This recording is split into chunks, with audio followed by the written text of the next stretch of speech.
In order to change, you cannot entertain your past. Come on. All right. That's well said. In order to change, you have to say, when I'm done, I'm done. I'm done.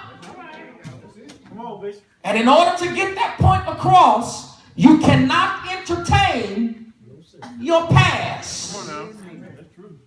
I don't know who I'm preaching to in here who really wants to change before 2015 get here. We're so good at using that title, when I'm done, in reference to people, in reference to things. But Charlene, I come to motivate everybody in here to use this title to be done with things that are ungodly. Come on now.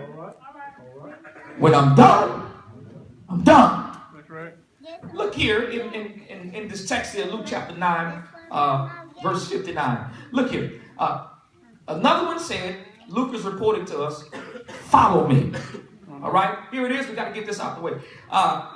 If we mean to follow Christ, we must first lay aside all of the thoughts and the things of the world. That's right. You can't follow God. We're in verse 59. You can't follow God if your thoughts are still within the world. All right. It's impossible. It's impossible for me to say that I'm going to follow Christ, but yet I still want to act like the world. All right, that's a little bit too deep. Let me get to somebody's level in here. It's impossible for me to follow God and yet say I still want to be a thug. And there's no thugs in here. I'm just giving you an example. It's impossible for me to say I want to follow God or I want to be in Christ, but yet I want to twerk. Nobody twerks in here. I'm just giving you an example. Just give you an example. Why y'all laughing? I'm just giving an example. Just give an example. Let me preach the word before you shout. Just let me preach it. Nobody does that in here. Come on. Come on. It's impossible. I can't follow God and do those things, right? All right. All right. It's impossible. I can't. So you gotta lay aside these things. Tell your neighbor you gotta lay them aside. And tell him he's not talking about you though. No, you just gotta lay those things aside. All right. You gotta lay them aside. So here it is. We can't profess Christ and still have one foot in the world. Old folk will say you can't have one foot in the door, one foot out the door. So he says here, Lord, both of them, I want to follow you, but Come on.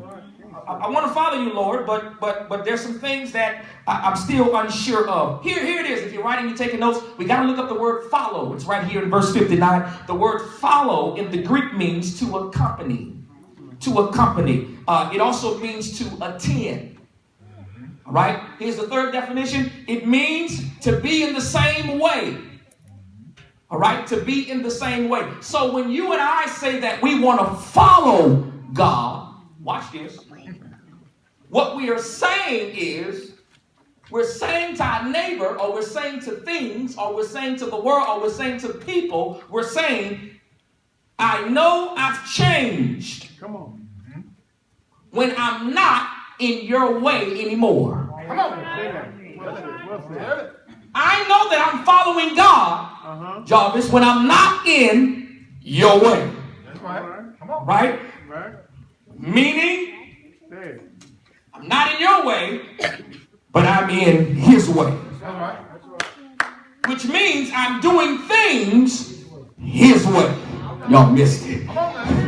Because remember last I told you I was done. And because I'm done, I'm doing things God's way.